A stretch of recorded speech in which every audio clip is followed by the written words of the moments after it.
Hi, I'm Greg Ullin with Reynolds, and this is Connected. I'm really excited about this episode. It'll be a unique episode for us. You're going to get to hear AJ McGowan, Reynolds Vice President of Research and Development, deliver a keynote presentation that he just shared at an AI Summit we had in Santa Clara, California.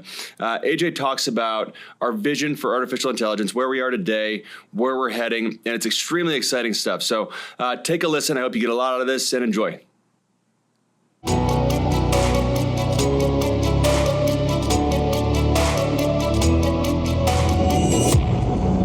Good morning. I want you to imagine that it's Tuesday morning, normal Tuesday morning in your store. Service drive opens at 7. By 7:15, there's 11 cars in line. At 9, there's customers walking into the showroom.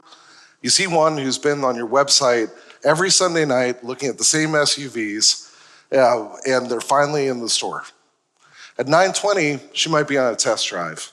By 10:30, there's a deal on the desk. At 11, the F&I manager is structuring it.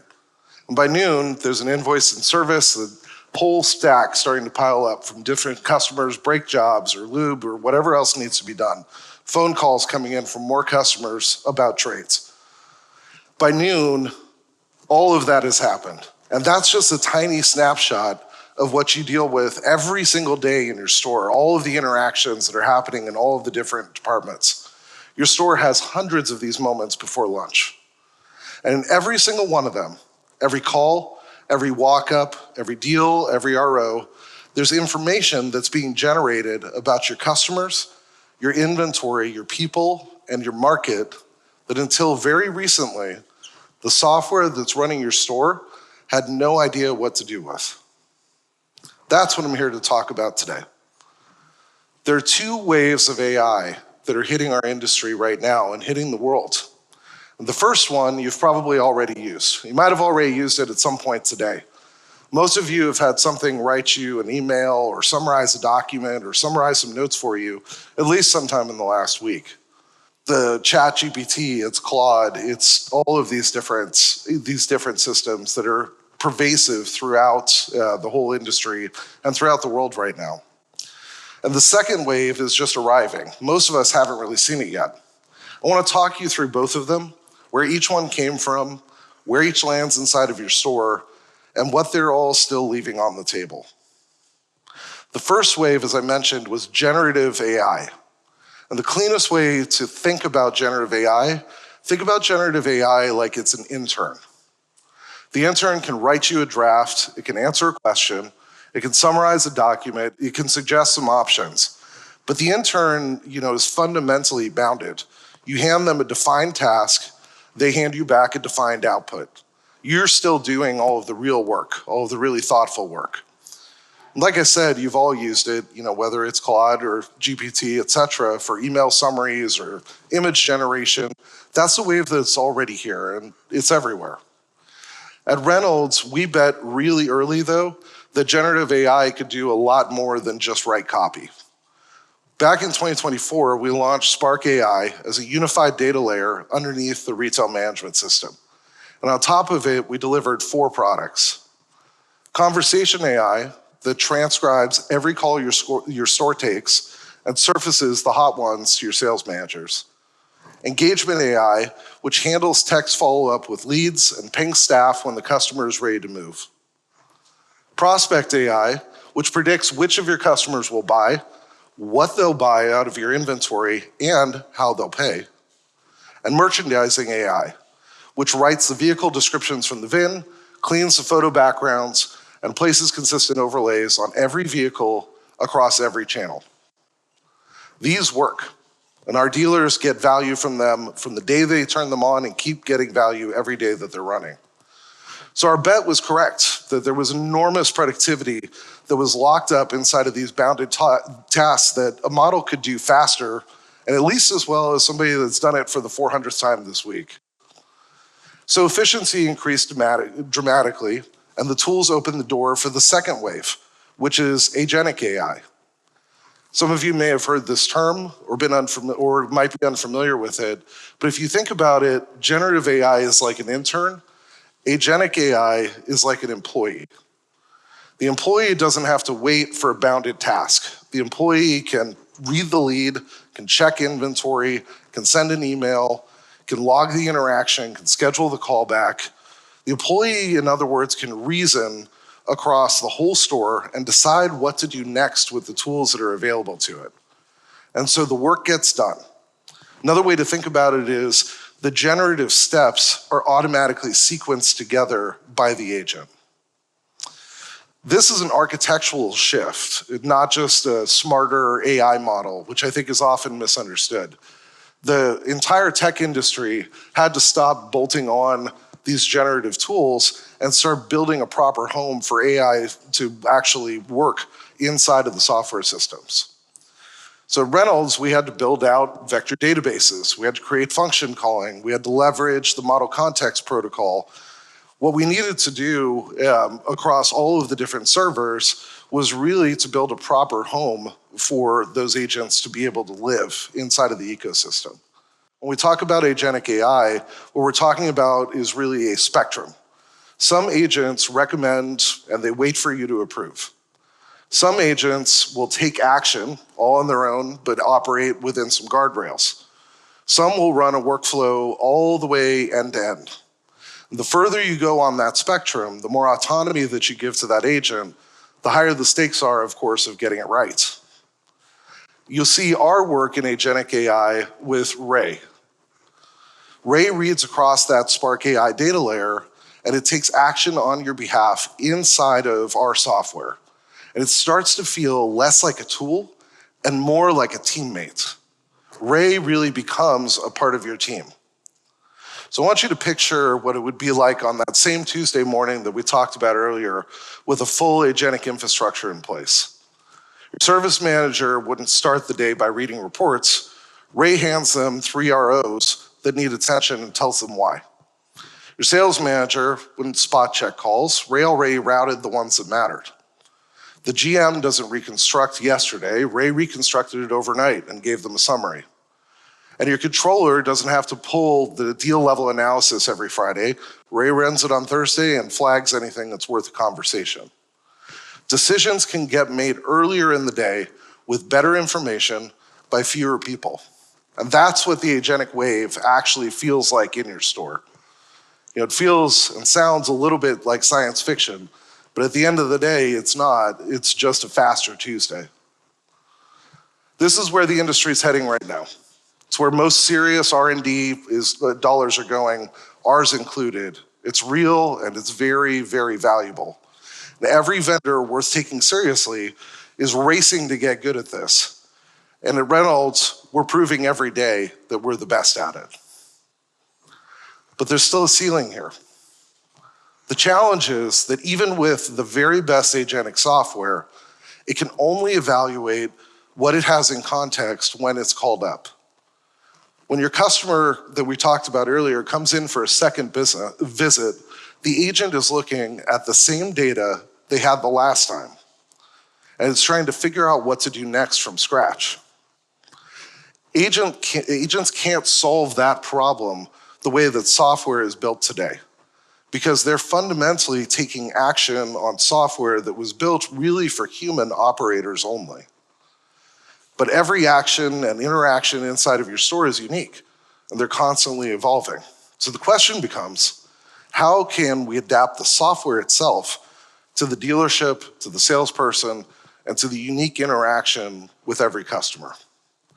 And that challenge is where I'm spending most of my time.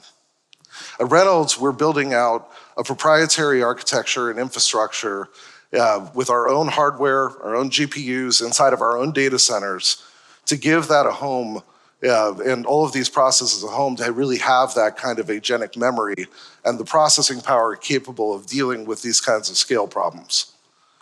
What we're looking for here is a platform that senses the business as it runs instead of waiting to be asked. And so you might be asking yourself, as I do just about every day, what would the software actually look like if the system itself could remember? So I told you at the start that there's 2 waves of AI that are hitting our industry, and that's true, but I think there's a third one coming right behind them. It doesn't have an industry-wide name yet, but I call it cognitive software. The way I think about this is a story I think every one of you know already. Every store in this room, I'm sure, has had a 30-year veteran on the floor. It's the one who knows every customer's kids' names, who can tell from a service ticket who's about to trade, who can walk past the deal at the desk, say one sentence and wave their magic wand and close the deal. And every store in this room has watched that person retire and watched a new hire open the same customer's file, no matter how good that file is, open it up and start over again from zero. That gap between the veteran, what the veteran knew, and what the file holds is the gap that cognitive software closes. That's the shift, where AI lives in the data, not adjacent to the data. And for this to happen, it's going to require two large structural changes to how we think about software overall. First, the records themselves need to have a memory. A new salesperson on their first day opens the customer file, walks onto the floor with every insight about them, because the record has been compounding these details across every interaction that your store has had with them for the last 6 years. And that won't just make the agent smarter, it won't just make Ray smarter, it makes your salesperson smarter too. Underneath that, it's a completely different architecture than anything that's come before. Some people in the tech industry are talking about it as institutional memory for the next generation of AI. I like to call it layered intelligence. Rays on the surface that you're interacting with, the records that carry their own memory come right below that, and the substrate that connects them so that they sense and update from each other as the business runs is what makes this all work. So that second shift that goes underneath, the one that takes it beyond just memory, is the one where we're really doing a lot of hard science still to try to figure out how to make this work and make it work at scale. Every enterprise system that you've ever used, every DMS, every CRM, every ERP, has been event-based. So what that means is that when something happens, it fires a workflow, and then the system goes back to waiting. Cognitive software is signal-based. It's continuously sensing the overall state of every record in the system, and it's understanding where it is on its journey. And when the signal shifts, so a customer opens an email, or a vehicle's days on lot crosses a threshold, or a deal stalls out at the desk, the related records all update accordingly. Put it another way, the signal travels and the system responds as a whole. And it's worth noting here that the absence of an event is a signal too. The customer who always opens your emails and didn't open this one, or the vehicle that should have moved by now and it hasn't. The salesperson whose close rate dropped this week and nobody noticed. Event-based software can't see any of that unless it's manually triggered because nothing happened. Signal-based software treats nothing happened as one of the loudest things that the system can hear. You can think about it, I guess, as managing the exceptions, but these are exceptions that nobody would have seen unless you went to look for them. Event-based software, in other words, waits to be asked. Signal-based software notices, and that's the difference. We need the software to start noticing. So here's where I want to leave you on this. First, the foundation has to stay solid. The accounting has to be the accounting. The workflows that you trust to run your store still have to run your store. None of this is going to be interesting if it makes your books wobble or it takes longer to close out at end of month. The cognitive layer makes what works fit better. It doesn't replace what works. Second, and this is another important one to understand clearly, the fit that builds up inside of the system from running your business serves your business. The pattern your store creates tunes the system to your store. It doesn't tune it to the dealer down the street. Now the foundation is shared, the software foundation is shared across every store that's on the platform, but the fit is specific to yours. Third, that fit will deepen over time. It's not the switch that you flip. The platform will arrive complete and capable on day one, but the fit is going to take longer. A month in, the system will be sharper. 6 months in, it'll be even sharper. And by a year in, it'll be doing things that you never would have expected in places that you wouldn't have thought to look for it.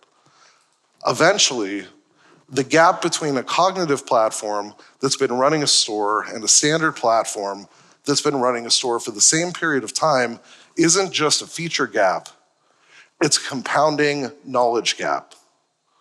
Because that standard platform will reset every time that it's asked a question, and yours won't. Everyone thinks about agents right now, whether they say it out loud or not, as measuring the value and headcount that you can remove. That's the agentic pitch.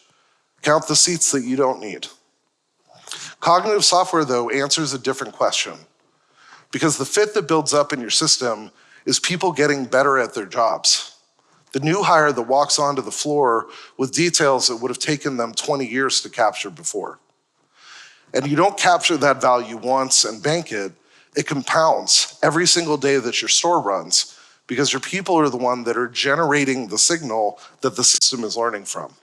If you take them out of the loop, then the loop stops. Every interaction, every outcome, even every non-action feeds the cognitive software. Not just the siloed digital interactions, but the personal interactions. Your people feed the software, and it in turn makes them the best version of themselves. And with that, your business becomes the best version of itself. And one more thing worth saying out loud here, this isn't unique to our industry. This is not just an automotive thing. It's how the next decade of serious enterprise software is going to get built across every category in every industry.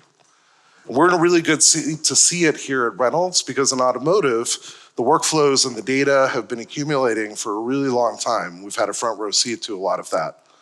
But make absolutely no mistake, this wave is bigger than any that we've seen before it, and it will almost certainly create a massive gap between the leaders and the followers. So to sum that up, the first wave gave us features. It was the intern. Dealerships are using the solutions, they've been a success, they've created real measurable value. The second AI wave is giving us agents. It's the employee, it's happening right now. It's revolutionizing our industry and it's revolutionizing the world. And we're leading the charge in automotive with Ray AI. The third wave though, the one that I'm personally the most excited for, is where everything will finally come together. It's the cognitive signal-based systems that actively learn from the dealership it runs inside of. This is what we're working on. This is what we're building. So let's revisit that Tuesday morning, maybe 5 years from now. Service doors open at 7. The line is shorter, not because there's less customers, but because the system has been listening to the techs all week, and half of the vehicles pulling up this morning were flagged for an issue before they even got on the schedule. Which means the parts aren't coming in later, the parts came in yesterday. It means that the loaners are already staged. It means that the advisor's screen already shows what each vehicle needs, what your store's history says about how long this job is going to take for this model in this season of the year, and which bay it should go to. It's the morning rush not being a rush anymore. So then the customer walks in at 9. The salesperson meets her, takes her out for a drive, sits down at the desk, and the screens look the way that you'd expect. They're clean, fast, they're intelligent, full of helpful agents and insights. But underneath those screens, the system has spent 5 years tightening around the store. These customers, this market, these people. The salesperson knows things about how to work with this customer that the system surfaced before they even asked. Things that the 30-year veteran would have just known. The desk knows things about how the deal is likely to structure that no generic system could possibly know, and the service department knows things about the vehicle that no log file could hold. It's the same morning in the same store, same business that you've been running for 30 years, but with a version of software that over time running your operation fits in the way that nothing in enterprise software has ever fit a business before, because it knows your business. Think about the places in your life where you feel known, where they don't ask, they just know you. There's a reason that you value that.